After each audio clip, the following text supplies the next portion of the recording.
So our first speaker, so today we'll be having 3 of our case scholars presenting what they've been working on. Our first speaker will be Crystal Chapman-Lambert. So Crystal is an assistant professor in the School of Nursing. She's a KL2 scholar. Thank you, Crystal. Oh, thank you. Okay, so like Emily said, I'm Crystal Chapman-Lambert from the School of Nursing. I am also a nurse practitioner in the 1917 clinic. So my research focuses on women and getting them to have better, women living with HIV and trying to get them to have better health outcomes and quality of life. So this project focuses on the role of stressors and on adherence to HIV care. And when I talk about adherence to HIV care, I'm defining it as medication adherence and medical visit adherence. This project was funded in November, so I'm still in the very early stages. So all feedback is welcome because I can still change things at this point. Okay, so just for some background information, African American or Black women are disproportionately burdened by the HIV epidemic. 1 in 48 Black women will be diagnosed with HIV compared to 1 in 880 white women. Mortality rates for Black women are over 17 times higher than the rates for white women. Adherence to care behavior, so again, that's the medical visit, appointments, and the medication adherence, are critical to achieve viral suppression, which can reduce mortality rates, morbidity, and HIV transmission rates. Adherence to care is suboptimal for all women, but worse for African American or Black women. And less than 50% are retained in care and even less achieve viral suppression. So this is a huge problem, and I feel like it's something that is relevant and that we need to address. So optimal adherence to care is associated with individual, environmental, and HIV-specific stressors. Few studies have examined the association between stressors and adherence in women, and studies are even scarce in Black women who are more likely to experience psychological distress secondary to stressors. Few studies have focused on incident stressful events. So those are things like relationship stressors, financial stressors, just anything that happens now that may further exacerbate your current state of stress. In the literature, I could not find any evidence-based interventions tailored for Black women living with HIV. So that's the goal for the next grant, but this grant will help that. Yes? I'm so sorry, the screen is not sharing. So we just okay. It was on me. Sorry to interrupt. Oh, no problem.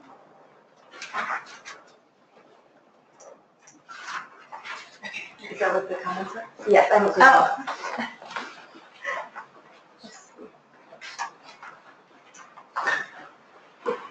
Okay, so the goal for this KL2 project is to understand the relationship between incident stressful events and adherence to care behaviors, and to consider that relationship in the context of other individual, environmental, and HIV-specific stressors such as HIV-related stigma, racial and gender discrimination, social support, and violence, whether it's intimate partner violence or neighborhood violence. So, of course, the target population is Black women.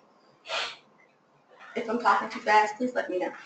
So the conceptual model that I am using is I adapted the theory of stress and coping by Lazarus and Folkman. So the theory presents that there is a relationship between these stressors, and there are individual stressors, HIV-specific stressors, and environmental stressors. And there's a relationship to health behaviors and health outcomes such as ART adherence or HIV medication adherence and medical appointment adherence and quality of life. So appraisal of the stressors, so how a person basically processes the stress once they receive the stress, if they process it as a threat or non-threatening, and coping styles also mediate the relationship between these stressors and the outcome. So I'm trying to think of ways to intervene, whether it's using coping or whether appraisal. And I have an idea for appraisal, and I think I can use mindfulness-based stress reduction as a way to change the way people appraise their threat. But that's something for later. So aim one of the study is to identify critical incident stressful events related to adherence to care by conducting in-depth interviews with Black women living with HIV in Alabama, and I would like to, of course, do 30 interviews with the women and kind of go from there. Aim 2 will be to assess the association among the individual, environmental, and HIV-specific stressors and adherence to care in a sample of Black women living with HIV in Alabama by administering a survey, measuring some of those factors that we find in Aim 1. So, of course, we're thinking that these things will be discrimination and HIV-specific stigma, as well as intimate partner violence and things like that. That's what we're thinking, but we may find out more once we interview women. So I'm trying to go into this with an open mind and not bring my bias into the situation.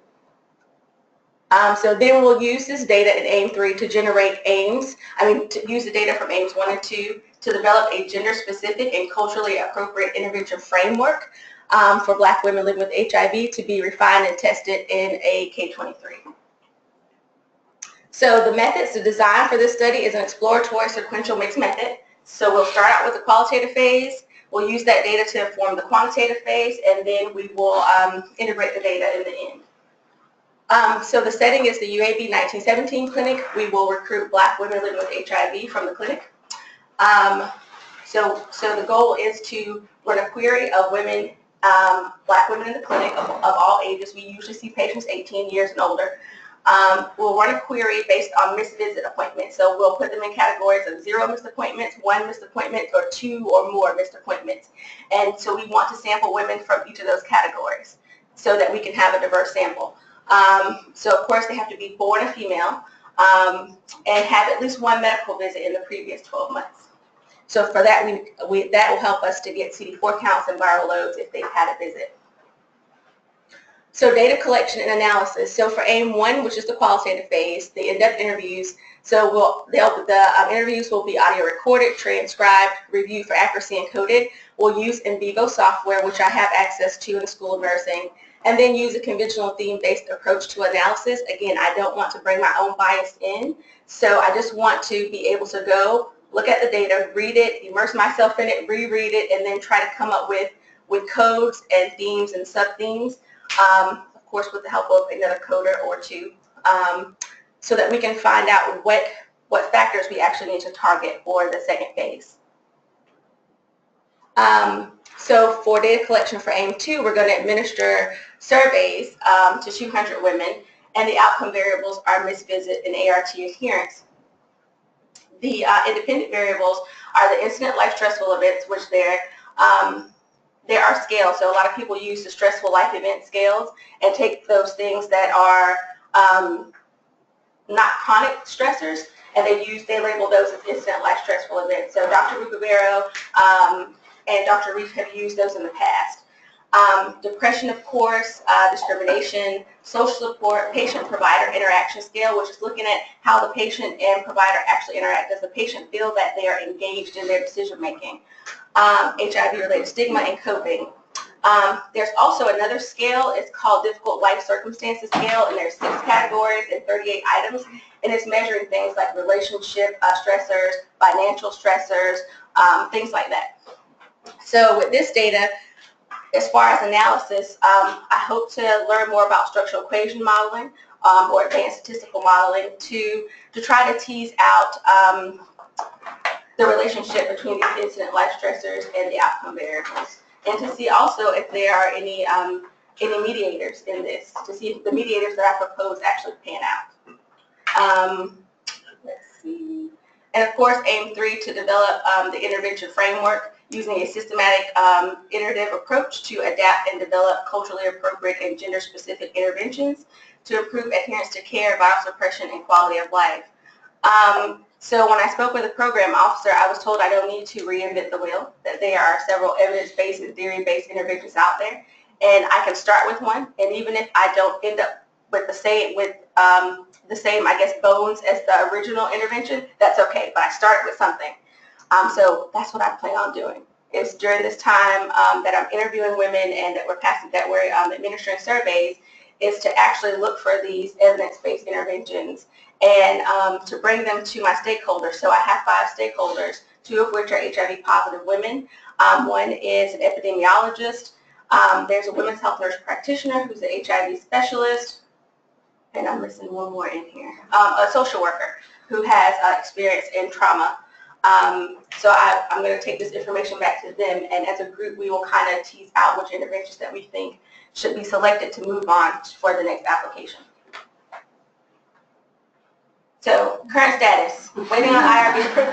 So I have developmental IRB approval, and a few weeks ago I submitted my amendment to start my qualitative phase. So we're hoping that by next week we will hear back so we can start recruiting. Okay, so this, for me, new opportunity. I am the type of person that I have trouble delegating things to people because I feel like I need to do it all myself. So this K experience is forcing me to learn how to be an independent researcher. And being an independent researcher, I have to be able to delegate things to people. So in the risk team actually told me about an opportunity where I can actually hire someone to help me recruit, do my interviews, do my coding, and do some data extraction. And I was like, oh, that will free up some of my time to write some manuscripts and things like that. So I guess just a note for us early career people, you can't do everything by yourself, so please utilize your resources so that you can do other things that will advance your career.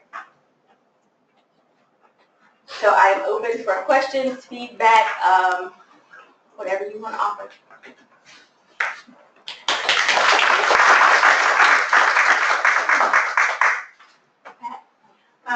Nice job, Crystal. I really like this. I mean, the significance is, it just blew my mind that so many African American women are living with HIV.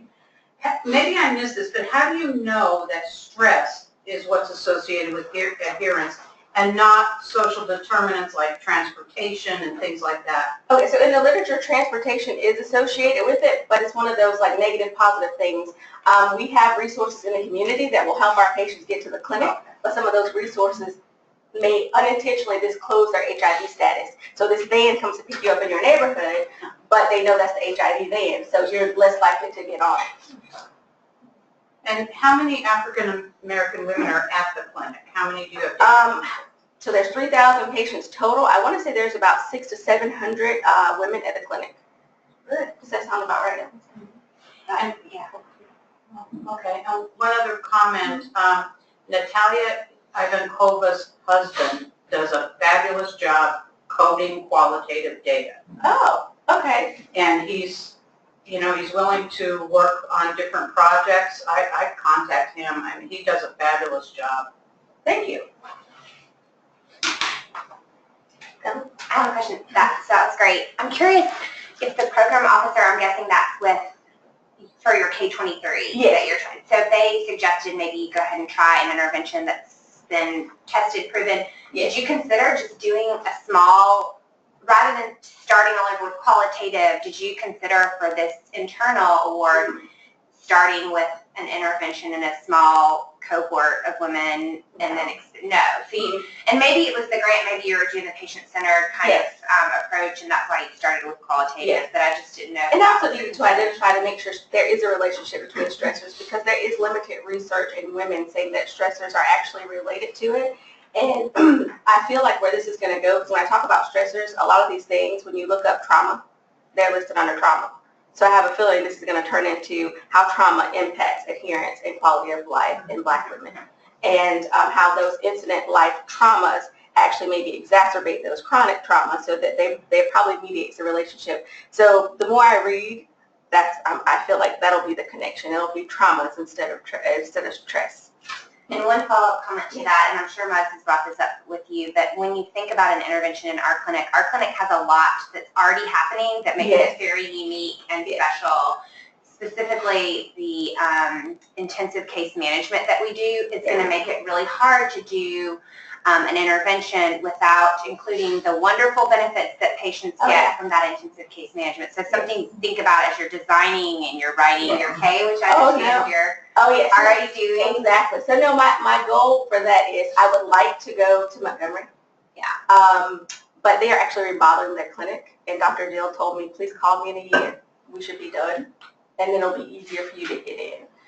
Or even going, if I have to Tuscaloosa, where they have an HIV clinic, less resources, and to look at the intervention in that environment, or do a comparison, to look at it in 1917 and a place like Tuscaloosa, to see if there is a difference. That's a great idea.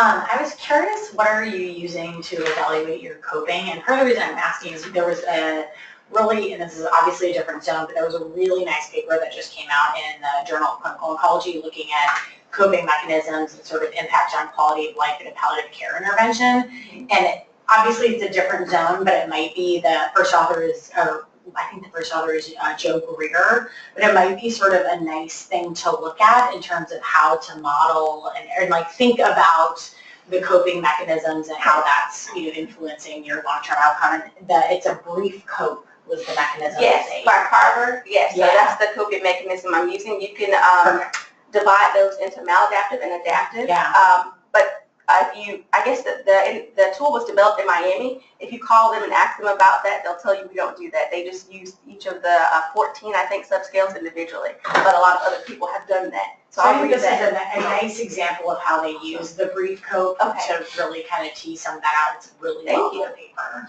So that's how you categorize the patients coming in. That's not the intervention. No. So basically the paper was about sort of these different coping strategies and how that sort of mitigated people's quality of life in response to their intervention. And so, I feel like something like that could be really helpful here. If you're saying, this is the stressor and this is impacting that, like in between you may have how you cope influences. Yep. I'm not using the right words, but Kelly knows what I'm talking about. And we do know that the negative coping is more significant and more often you won't see anything with positive coping. You won't see any association, especially in structural equation modeling, but you will see it with negative coping. Yeah. I have a question about, are you including like the actual diagnosis of HIV as an incident stressor, like as a stressful event? And I wonder if, in the qualitative study, at least maybe having different subgroups of like how long people have been living with HIV, if that might give you different perspectives. Okay.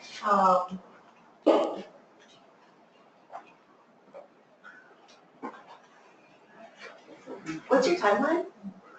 To get all of this done? Yeah, because it seems like It seems like a lot. Oh, 2 years? Yes.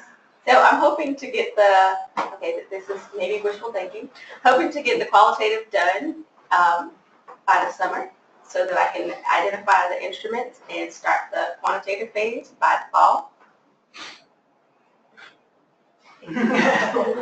So some of the elements that you're interested in, specifically intimate partner violence, is already collected as part of the PRO. Yes. Have you done a quick analysis just to see how many in your population already have said that was a potential stressor? I have not.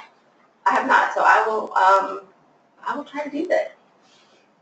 In your copious free time.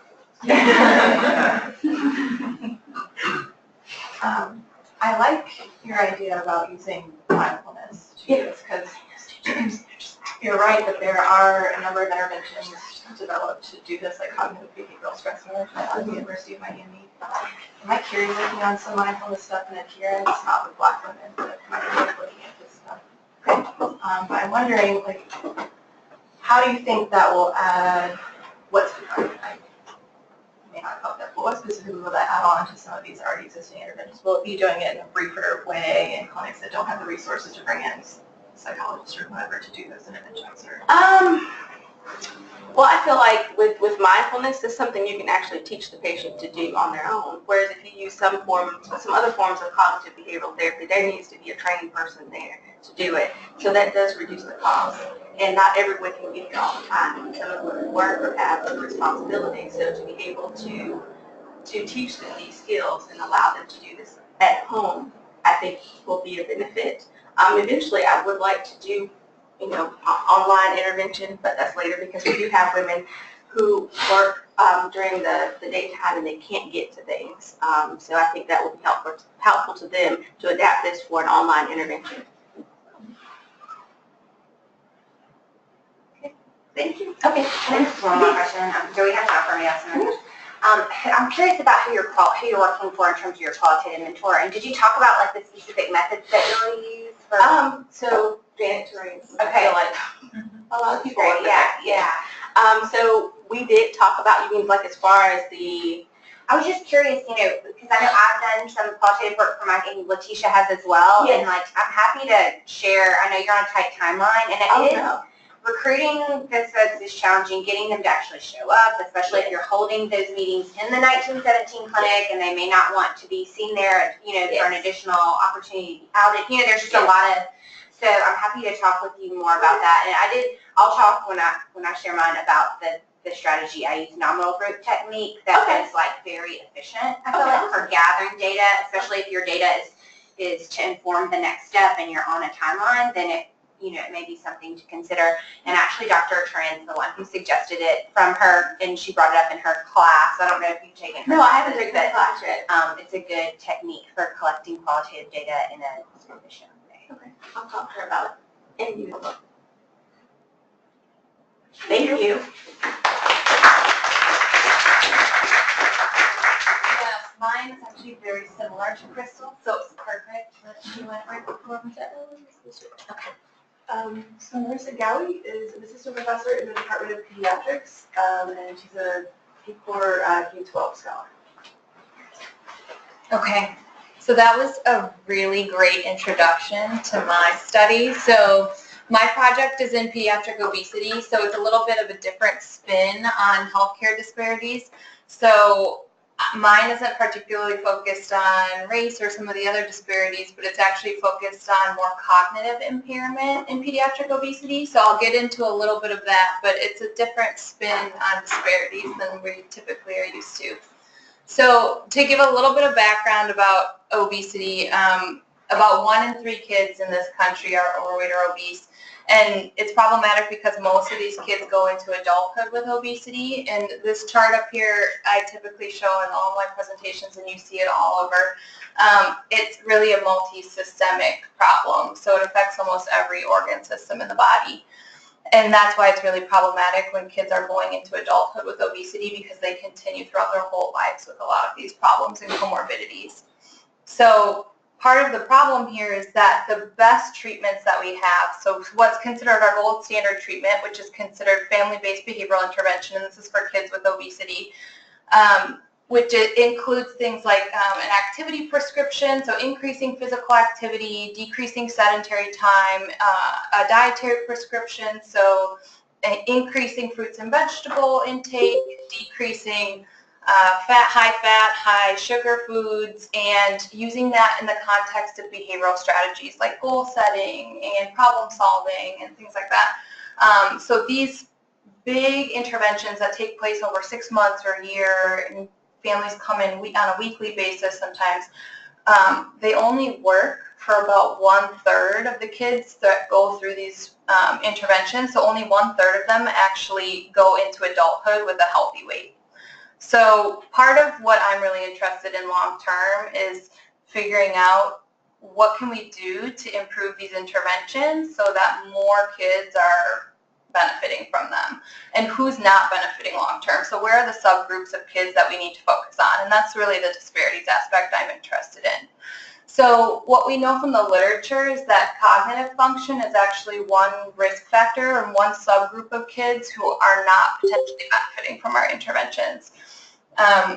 And particularly what I'm interested in is executive function, so I won't get too much into this, but if we just think of executive function as the control center in our brain, so when we're trying to reach a goal, our executive function is really what facilitates all those processes. So it's our goal setting abilities, our ability to problem solve around any barriers that come up, our ability to plan and organize, and if you think of it in the context of obesity, it might be if you have cake or a salad sitting in front of you. For anybody, this is going to be really difficult to choose the salad instead of the cake, right? So that's your inhibitory control, is stopping yourself from eating the cake and having the salad instead, because it's your goal to be healthier, to eat healthy in that meal.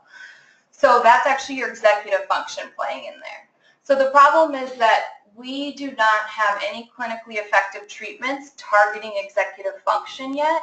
And what we know from the literature is that executive function is actually impaired the higher your BMI gets. We're not really sure why this is, not yet necessarily, but we don't have any treatments that are targeting that yet. So that's really what the goal of my study is to target executive function and to improve those skills.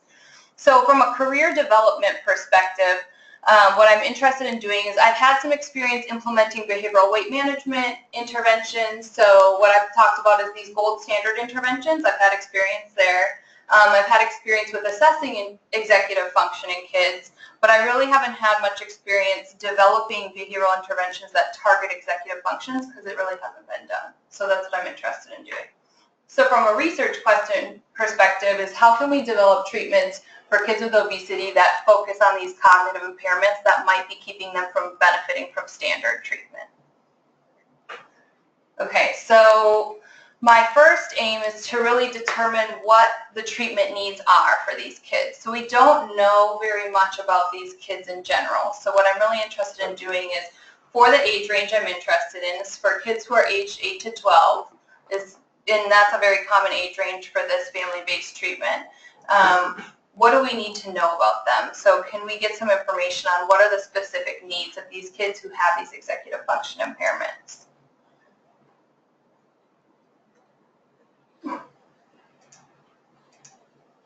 Oh, it's like it's stuck. Okay. And my second aim is to then evaluate the feasibility and acceptability of piloting a treatment from what we learn about determining those needs.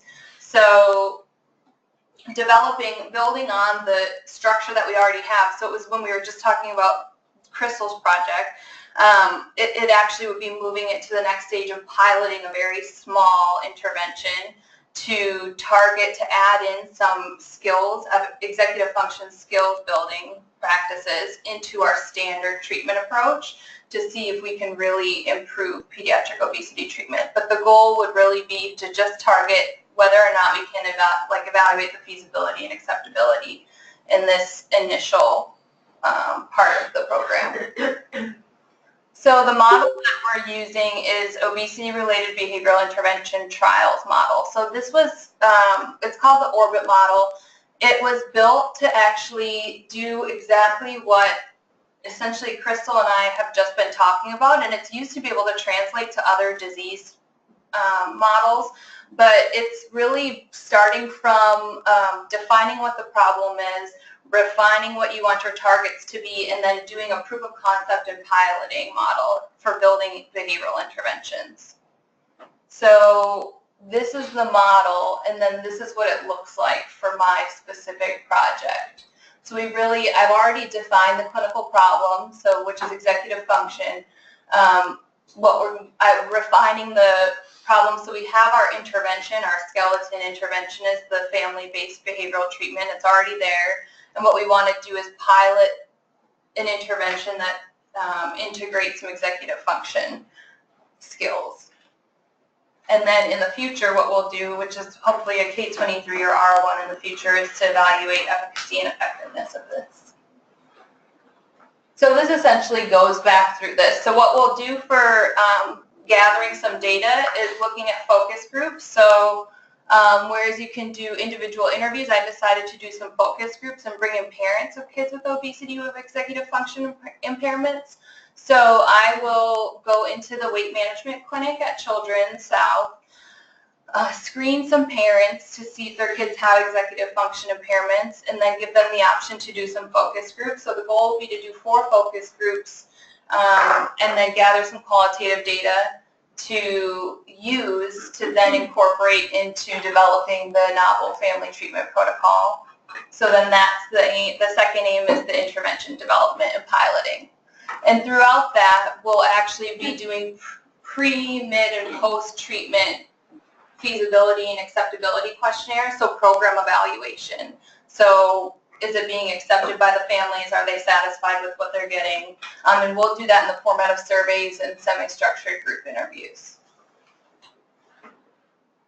So I'm not going to go through all of these, but these are the types of measures we're using. We are going to measure weight outcomes, executive function outcomes, health-related quality of life. We're really interested in these things, but again, the main goal is just to see if the program is actually feasible and acceptable for the families.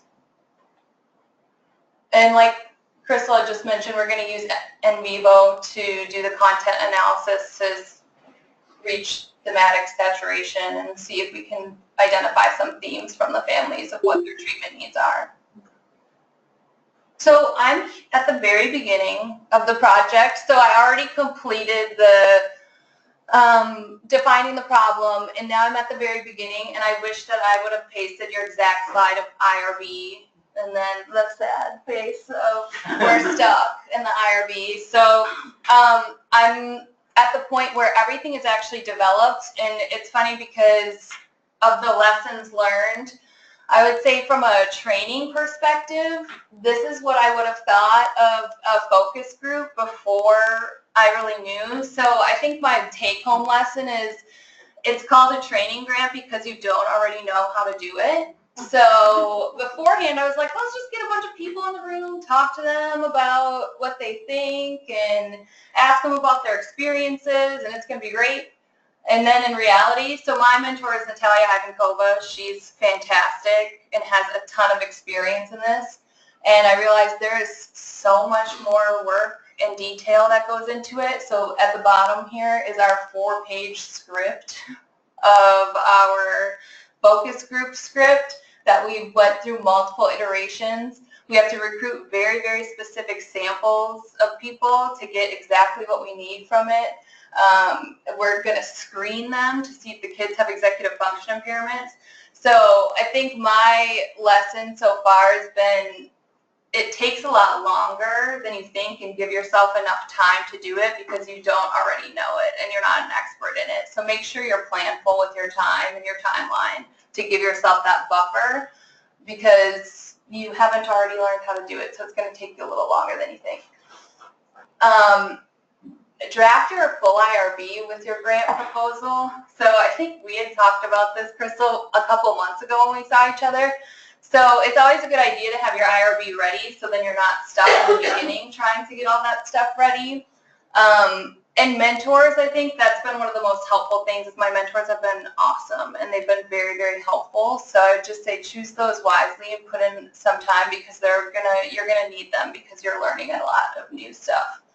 But again, I'm in the very, very beginning of this project, so if you guys have any feedback or any thoughts, especially about program evaluation or certain types of measures to use, I would be very open to that.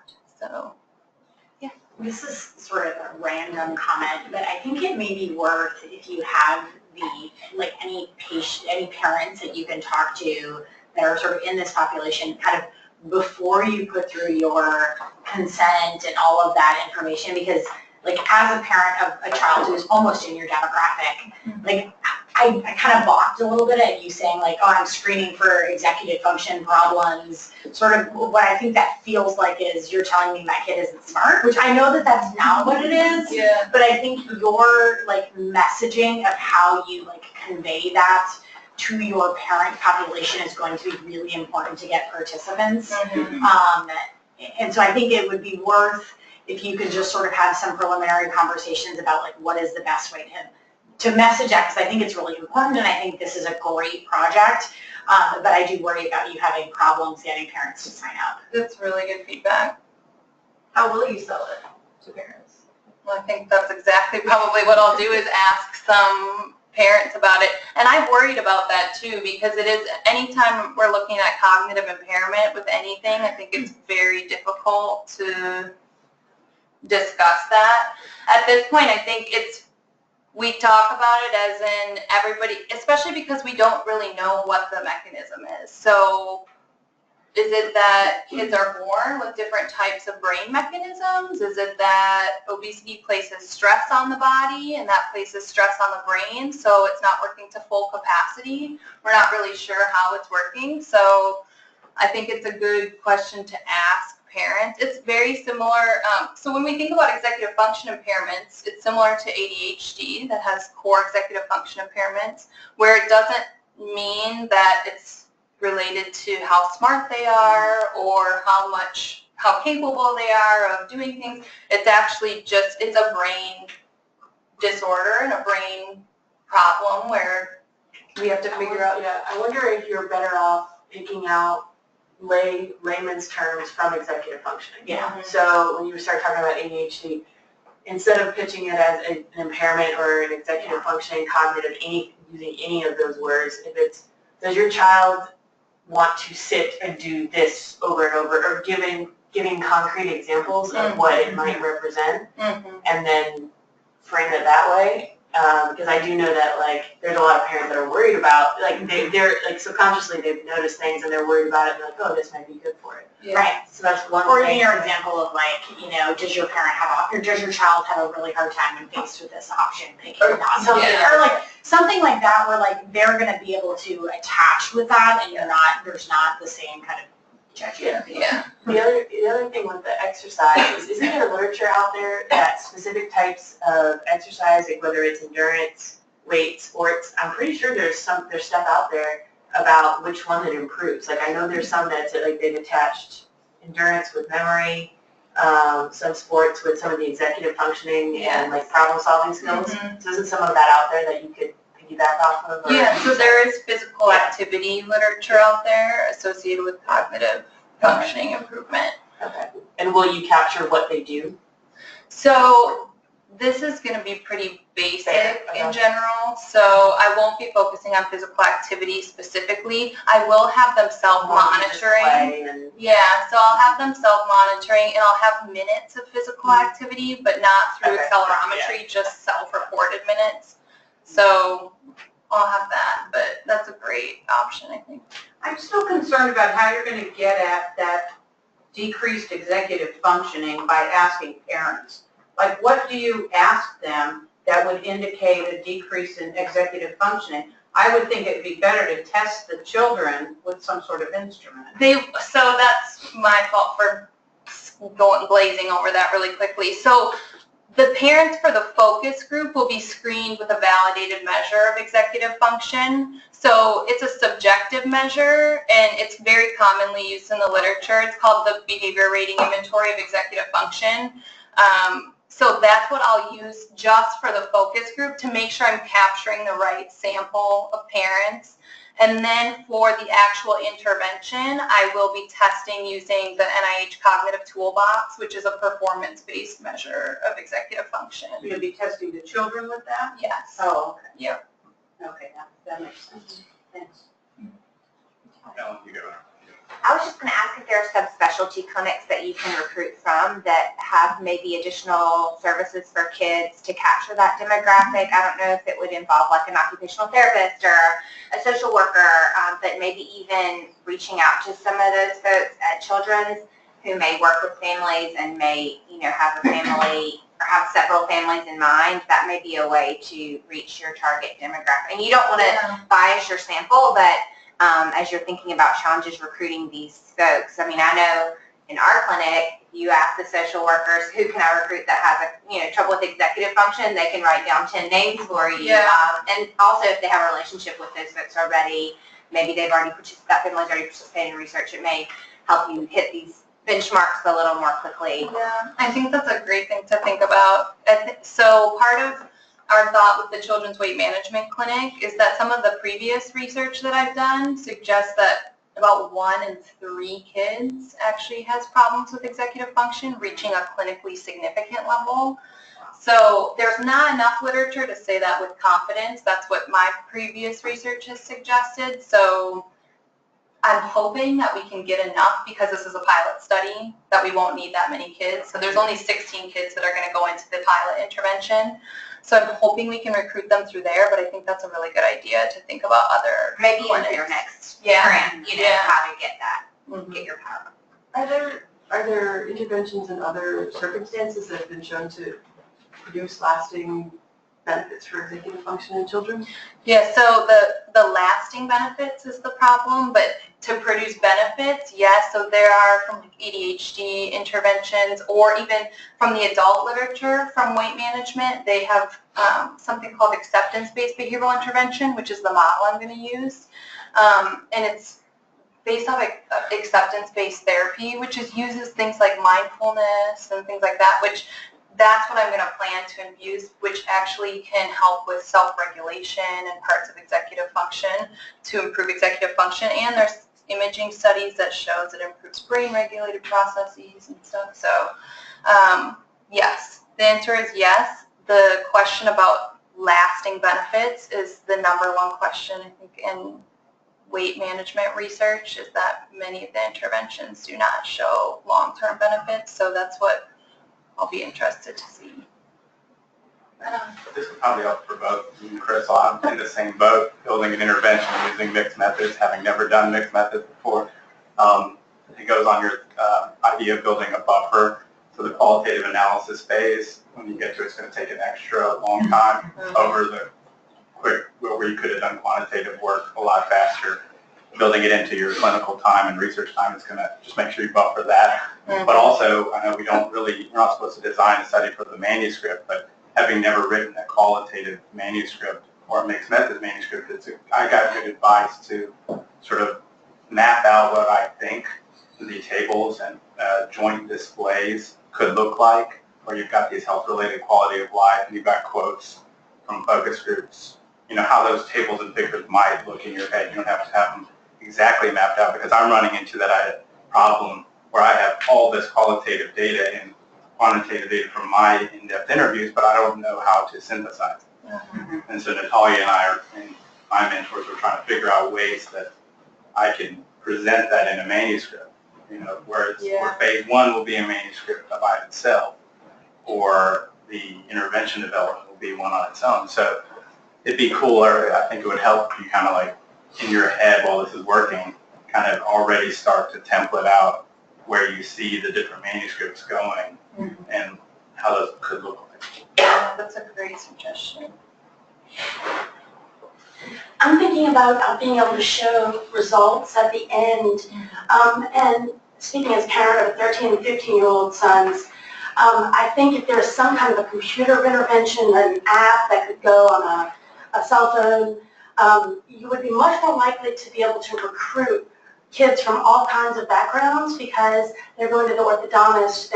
There's so many time pressures. If it's an intensive in-person thing, especially downtown, I think you're going to wind up with a subset of people who have more time on their hands, and it might be harder to show results in that subset. So just a thought. Yeah, that's a really good thought. And I think you're exactly right that a lot of the literature suggests too that moving toward any electronic intervention or anything like that is the way to go. Well, okay, so to piggyback off of that, so we had a researcher in the School of Nursing that actually developed a game for children, and it's centered around decision making, and within the game, the kids make decisions and they can see the impact of their decision.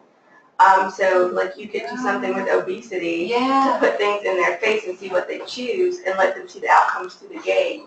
Maybe that will help them make better decisions. I'm not sure, but since kids are into technology, they may be more apt to do that than just to sit down and talk intervention. So will you send me the information? I will.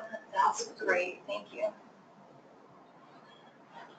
Building off of things that have been said and thinking big picture, I know you said K23 R01.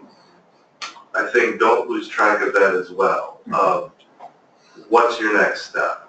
Because if it's a K23, you're going to want some of that development stuff in there, because otherwise you're going to be like, why do you need a K23? If it's R01, then it's a different path. And, you know, as Krista mentioned, you may have already done it. Talking to a program officer, you know, are you a viable candidate for a K23, given your background and the training you've already got, but also been thinking about what are you going to hold back, but also when are you submitting that? Because the key thing is the K12 and the KL2 is 2 years, which goes quick. You don't want to have that gap afterwards to be able to keep the research going. That's good. Keep those things in mind. I think apps and things down the line are a great idea, but I like your project, and you have an opportunity here to sort of see what's happening in the family. Like, I'm kind of wondering, are maybe parents sort of saying, oh, I can't get my kids to lose weight because they can't pay attention to the set goal or whatever. So I think you have a nice opportunity here to see what's happening at the family level, so you can tailor an intervention down the line. Yeah, I agree. And part of I have another pilot project that's looking at parent variables also, so I'm really interested in that aspect too. So for anybody who does child-based work, the child is never your patient, it's always the family. So yeah, I think that is a very good point. Okay, thank you guys very much.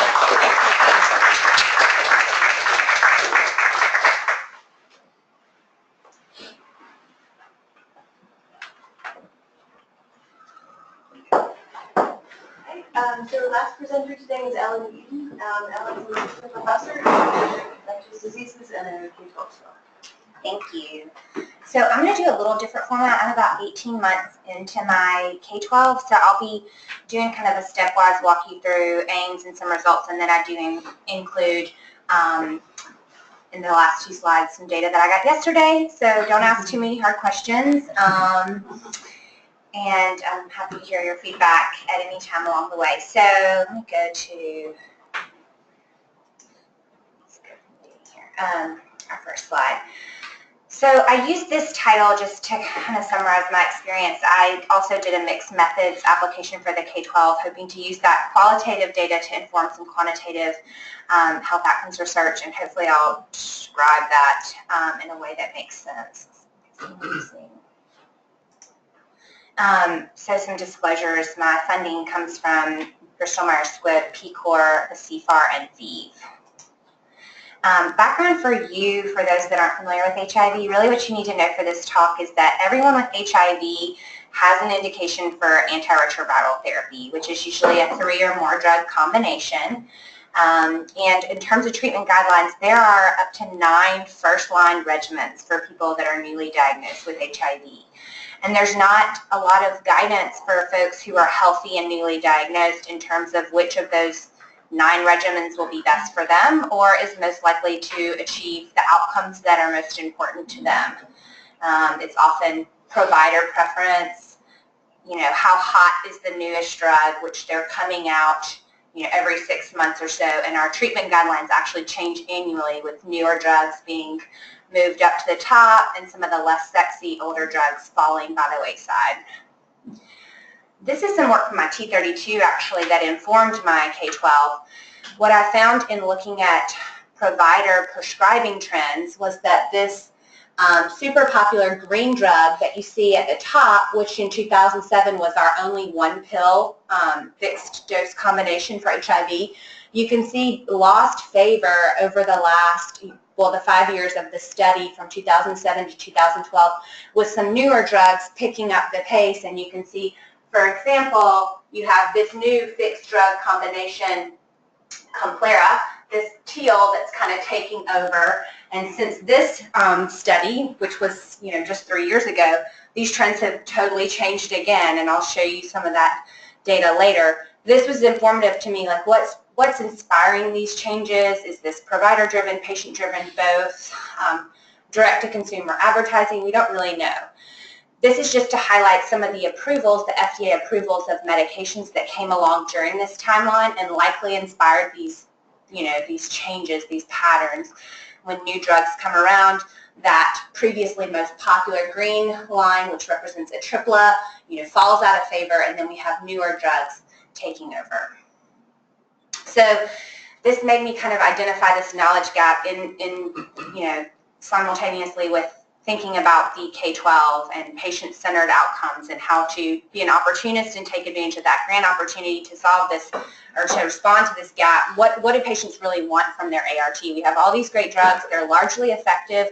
Most of them are pretty well tolerated, but we haven't really asked patients here in our institution or in our cohort or really in the literature. There isn't great data describing what patients want. So for those that aren't familiar with PCOR, I just wanted to put this up there as a general intro. So this is an initiative started around 2012 that came with funding around the time of the Affordable Care Act. And the charge of PCOR research is really to respond to patients and their caregivers, helping them make informed decisions with their healthcare provider. Some of the examples of questions are listed below. Given my personal characteristics, what should I expect will happen to me with X condition, with X medication? I bolded the next one. What are my options and what are the potential benefits and harms of these options? So this is straight from their website, and you can see this would have a lot of applications to antiretroviral therapy and probably the therapies that you guys work with in other diseases. So in August, seems like forever ago now, but this is when I got my funding, and the 3 aims that I had at that time, initially to work with some focus groups to understand patient preferences for their HIV treatment, to look at the association between our current regimens that I had on that graph and their likelihood of achieving those patient-centered outcomes, and then understanding what patient demographics and characteristics would make them more likely to achieve those outcomes. Again, is it association with race or age in terms of how likely people are to achieve these outcomes? So, qualitative research. So for those of y'all that are doing qualitative research, I think this was a great suggestion from Dr. Tran, and I would encourage you to look into this nominal group technique. It's really good at developing consensus. So if you have a large group of stakeholders, if you have a very diverse group, the goal of nominal group technique is to give everybody a chance to speak up. So if you have 10 folks in the room, you're going to have one question that you start with. Mine was, what do you want this medicine to do for you? And you literally give them 5 minutes to think and maybe write down their notes, and then you go around round robin. So it's supposed to be very democratic so that everybody can speak and you're not dominated by Joe in the corner who just wants to talk the whole time. But everybody has a chance to give their response, and you go around the circle until everybody has exhausted all of their notes that they wrote down. You know, I want to sleep better, I want to gain weight, et cetera, et cetera. And then you give them opportunity to discuss and clarify, well, you know, Joe said he wants to sleep better, and Sally said she's tired all the time. Should we combine those? You know, should this be one category? And then finally, you allow them to anonymously, so individually rate those items that were generated. So there's no peer pressure. Nobody sees what you wrote. So, if I really disagreed with the discussion in terms of what's most important, that's fine. At the end, I get to have my say on paper. So I had 2 questions. I had, what do you want this medicine to do for you? And then kind of the reverse, what are your concerns? What do you want to avoid? So I did that round robin process twice with each group to respond to each question. And at the end, I had, several lists. And what I did for really evaluating this data, rather than doing in vivo, which I was planning to do initially, and doing like a formal qualitative analysis, I did something quick and dirty called multi-voting that is done. It's described a lot in the business literature, like a lot of people that have an MBA may be familiar with this when you're generating ideas and scoring them and prioritizing them. So I gave 5 points to each individual's most important response and 1 to their least important response, and then I added those up. So again, quick and dirty. Sorry. Off. Okay, so this is what I came up with. So these are my preferences for patients, HIV-infected patients, preferences related to ART. I didn't go through just for the purposes of the talk, but I did also recruit Hispanic participants, which are very underrepresented in the literature. A lot of African Americans and Hispanic participants in my groups. But you can see here is question 1, what do you want? Here's question 2, what do you want to avoid? And when I got the responses, I broke them down into clinical, quality of life, access to care issues, and pharmacologic features. And then I kind of went through and said, okay, of these priorities, what can I, Ellen Eaton, do something about? I can't cure HIV, so that's probably not going to be aimed to. And then similarly with controlling the virus, as a clinician, I know that most of these drugs actually are very effective. So if they're not working for the patient, maybe the patient's having trouble taking them or they've developed resistance, but again, that's kind of out of the scope of this work. But organ damage is something that I can look at because I had access to this wonderful CNIX cohort, 30 to 40,000 HIV-infected folks. I can actually look and see how common organ damage is. I can look at associations with HIV treatments, with patient characteristics. So that's where I went next for my second aim. I think the challenge of writing this mixed methods grant was that in thinking about the second aim, I didn't know what the first aim's results would be. I didn't know that this would be patients' like #1 priority, but it was really hard writing grants. So for those of you that are thinking about writing the K12 or are writing right now for that spring application, I'm happy to talk about it, but it's really all grantsmanship when you're trying to use mixed methods. Often you won't know, you're relying on your preliminary aim to inform the next aim. So a lot of that that was one of the hardest aspect of my K12. So before I go to the next aim, getting to Marissa's point, Chris's point about how you even write your manuscript, you do want to include quotes, and they're very rich. And I did a poster presentation that helped me kind of format this, and then I did publish this. I would say personally the hardest thing for me was finding a journal that wants qualitative papers. I think there are some that are really focused on sharing qualitative studies, but not all of your traditional journals are interested in this. So I should go back. Patient preference and adherence is one that I found that did want a lot of revisions, but they did accept this paper. And if anybody's looking to publish their results, I had a good experience with them. They are accessed in PubMed. They do have a relatively decent impact factor. So you can see here some patients specifically mentioned liver failure. The reason I didn't go that direction is because as a clinician, again, I know that liver failure is really uncommon related to our drugs. Kidney failure does happen. So that's why I focused on kidney failure. So aim 2. So now I have this outcome that I think is important. Patients have told me it's important. As a clinician, I agree it's important. And one thing to note is that simultaneously I was working on another project looking at updating our prescribing practices. So the trend I showed you initially was 2007 to 12, and I actually took that data and applied the same principles to a scenic study, because the initial study was 1917.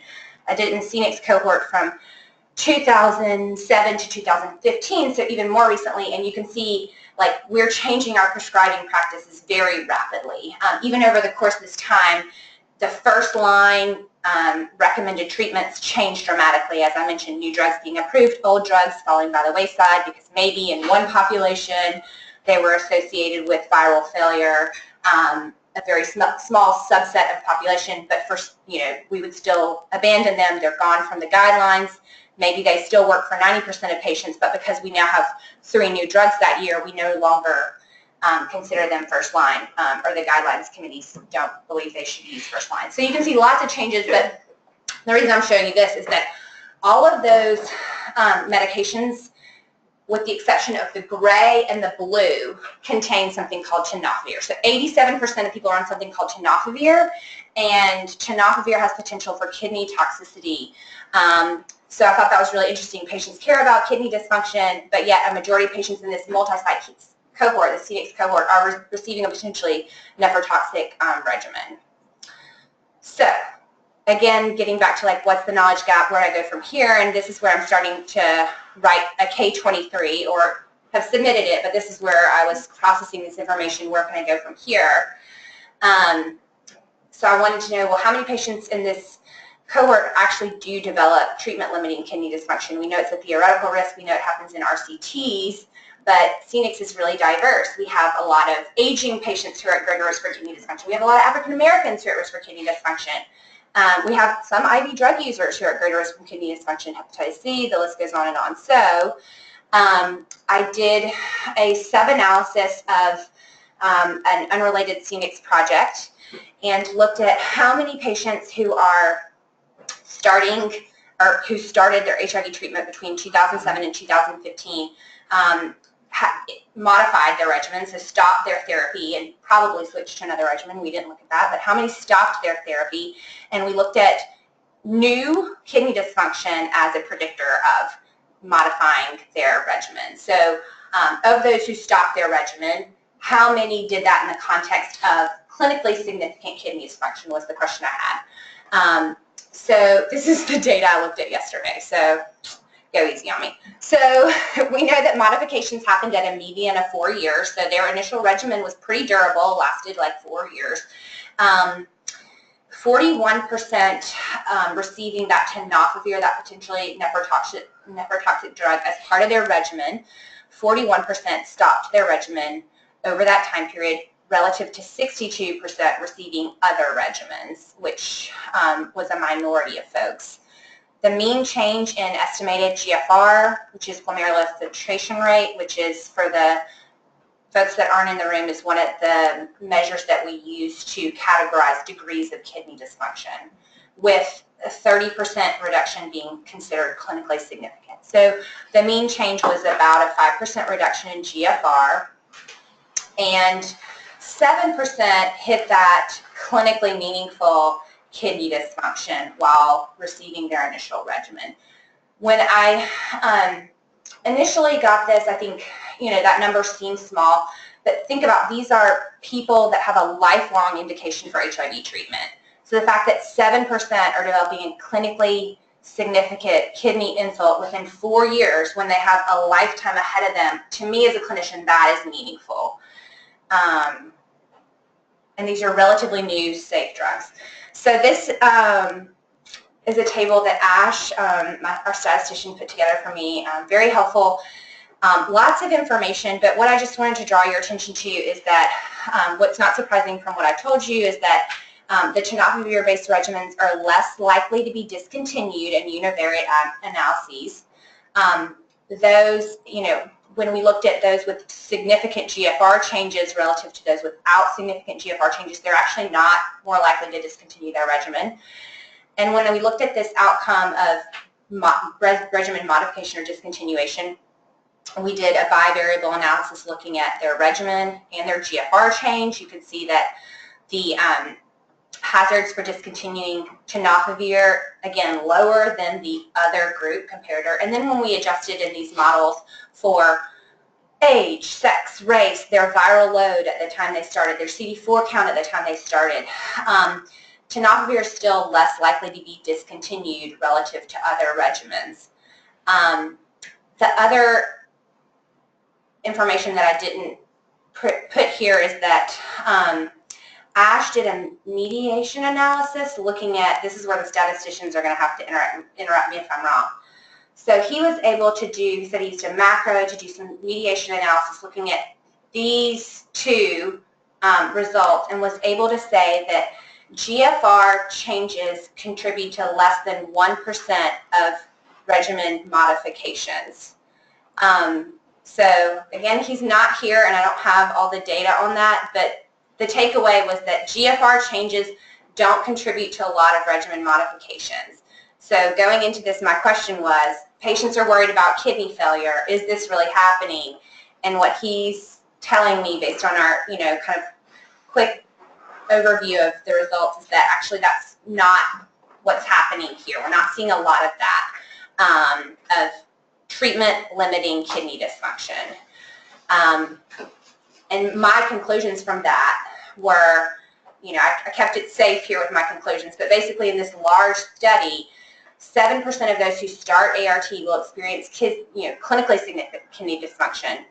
But changes in GFR were not associated with regimen modification. So what does that mean? Maybe it means that the provider's like, I'm not changing this regimen because I know that kidney dysfunction is the fact that their blood pressure has been sky high over the last 6 months. Or they have diabetes and they have not taken their insulin in so long, they have all this proteinuria, it's not their ART medicine, so I'm going to continue their HIV medicine. That's what it tells me as a clinician. They're keeping that HIV medicine because they, in their mind, think there's something else going on. And they support this notion, which I didn't get into a lot of my other work looking at treatment durability and prescribing practices, but a lot of these changes I think are driven by new kid on the block drug. I'm going to switch my patient from old drug to new drug, not because old drug is bad, not because old drug is causing kidney failure, not because old drug is ineffective, but there's all these new drugs being FDA approved every year. So we're seeing a lot of those changes in trends that I showed you in those 2 slides, just because there's so much available. The treatment landscape has changed dramatically, and as providers and patients, we are obviously early adopters. We're taking on these new drugs and seeing a lot of change in our prescribing practices. So next step for me, this data was pretty surprising to me because pretty much every clinic I take a patient, and Crystal, you may feel the same way. Pretty much every clinic, there's someone who's on tenofovir. Their creatinine goes from 1 to 1.3. They have other risk factors. Maybe they have proteinuria. Maybe they're African American. And I switched them because I'm like, okay, it's 1.3 today, but if I wait till 6 months from now, they could, have really significant kidney dysfunction based on what we know about tenofovir. So this was surprising to me. So what I'm thinking now is that I need to go back to the literature. I had used a GFR change of greater than 30 as my, categorization, greater than 30, less than 30.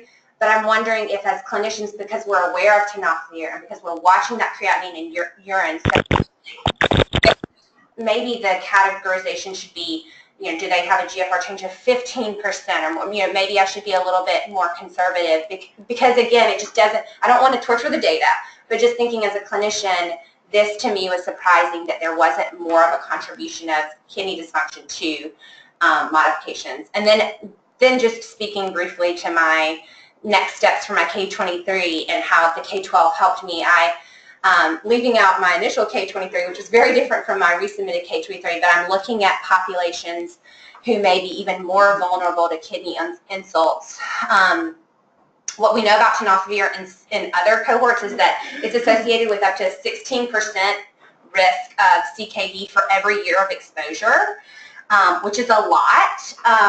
You may not be impressed based on my results here, but for my K23, I'm looking at some genetic high-risk variants like APOL and sickle cell that are more common in African Americans that may explain some of the CKD trends that we're seeing in our population, which again are more impressive than what I've shown here. So that's kind of what I have. I'll just go quickly through acknowledgements and I saw some hands. So I have had a great team through the T32, the K12, and hopefully I'll have additional funding go forward next year. But you can see lots of names. My K12 mentors were Sarah Knight and Meredith Kilgore. For my K23, Orlando Gutierrez, along with Muggs and Meredith Kilgore, have done some other work with Christina Musney, who's been great. Ryan Outman, who's here. I actually had a typo until this morning that said Ryan Outcomes. I thought that was a really cute little typo. I put Ryan Outcomes, CCTS, who was very helpful throughout all this, and then external advisor and my husband and my kids. So,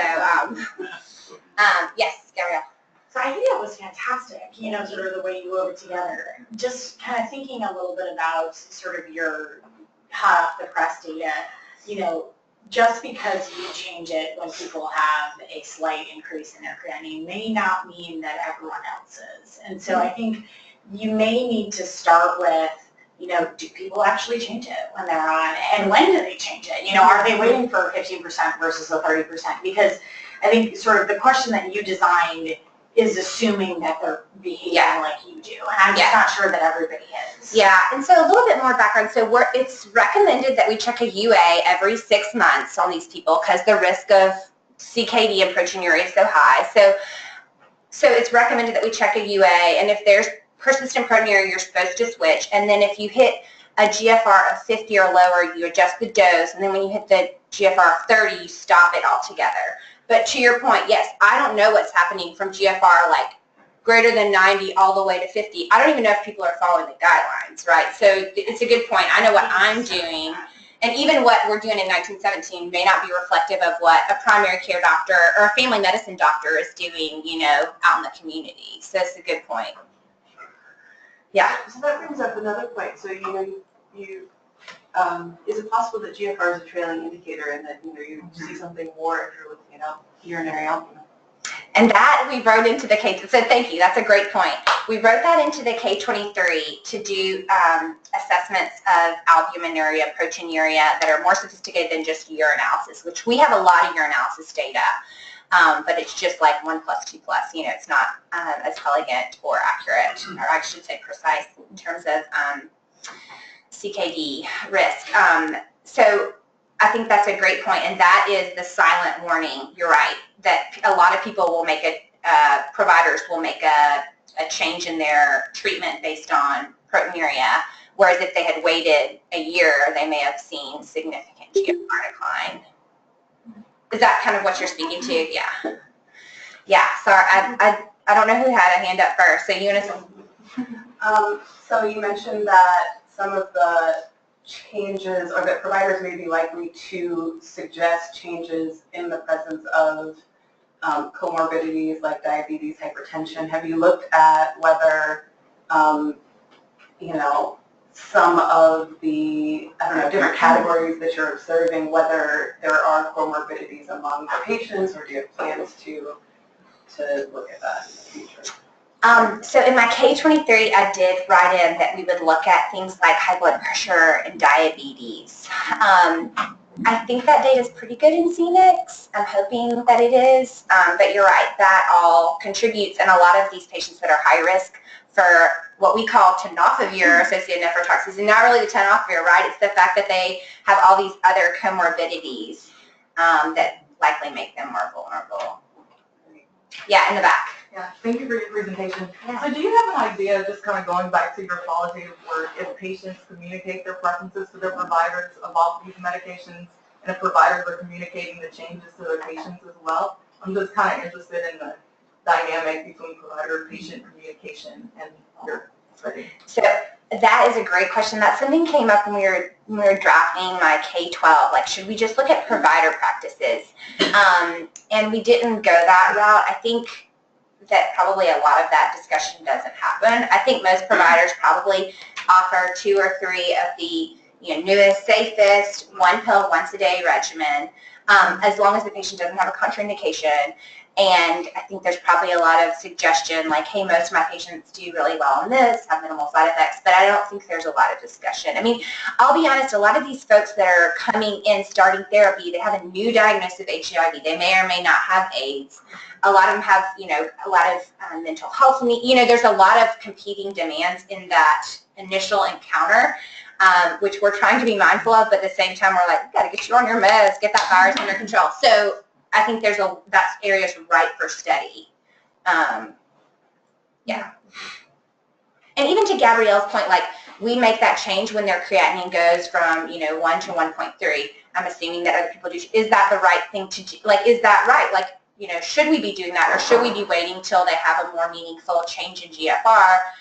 Because what we know about these folks is that a fair amount of that CKD is reversible. So you could also play devil's advocate and say, should I be making that change, being proactive, or is that an unnecessary cost because I'm going to switch them to something that's newer, that's more expensive.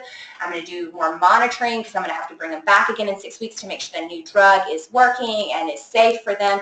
So each change in ART triggers a cascade of costs. So you could also say, well, the fact that Ellen feels like she's being super thorough and proactive, actually, I may be, that may be unnecessary work that I'm doing, yeah. Do all HIV patients go to ID for their ART therapies, not just here in Birmingham, but in the cohort? So no, there are family medicine doctors, yeah, and they're, docs in private practice, there are family medicine doctors. There are even some internists that you can be an HIV medicine doctor without being infectious diseases. But I think across the U.S. it's much more varied than it is in Birmingham. In Birmingham, what you know is that your patients go to 1917. Right. They may even be patients from Montgomery that come to 1917.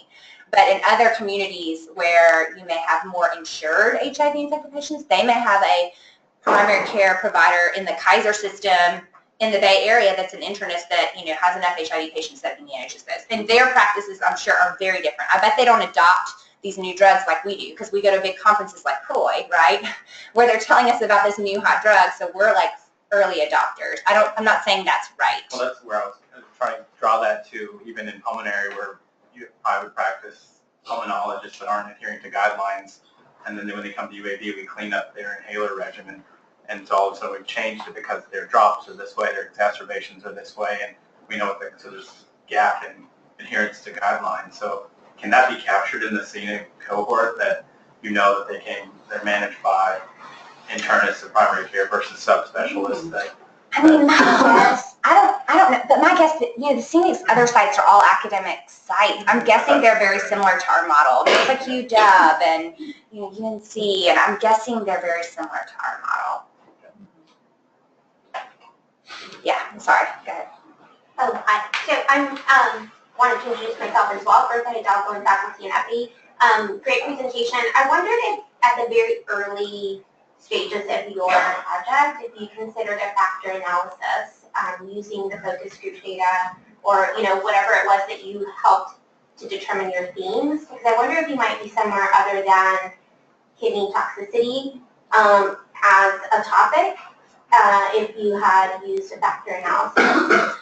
I probably would have. I think this was the data, but also fortuitous that I was doing, where's that other picture? This project at the same time, and I think for me it was like, oh wow, people really care about their kidneys, and they're on these drugs that have potential to harm their kidneys. So I think you're right. There's a lot. This was a really rich data collection. It could have gone, access to care, and the manuscript I published, I went more into different areas there than I shared, but like our Hispanic group was really interested in access to care, and there were some really rich comments about, well, you know what, because of my visa or whatever, I have to go to Mexico every year, and so I have to switch to a totally different ART regimen for 2 months every year, and there are all these comments that like I had no idea my patients had to do things like this, and then talking about pharmacies, how pharmacies print stuff in English for them, and they get these pill bottles. This could go so many different directions. So I think, was there anything specifically that you were curious in Not terms anything of? in particular. No, I just wondered because there were so many Yes. things here on this list, and I also didn't know if the score was representative of the denominator, for each group, like the overall. Yeah. And the Hispanic specifically. In the main, that was one of the requests from the reviewers. So the denominator is not here, but in the text, I think I'm trying to remember how I did the denominator. But you're right, that's a good point. And certainly another comment is that some of these topics may not have been scored because they simply didn't come up in one focus group. So all of these domains were generated by the patient. So if you were in a group where side effects just didn't come up, you wouldn't have scored it. But potentially if if your facilitator had brought that up, maybe it would have been overwhelming, but everyone in that group would have said side effects is the biggest factor. So and we did discuss that in the manuscript, but I didn't get into it here. So I think I've done a novel group as well for one of my projects, and I thought it was really interesting, and I learned a lot from it, but I also have a really hard time getting it published because I think it's not quite qualitative enough for the qualitative journals, and it's not really a robust qualitative analysis.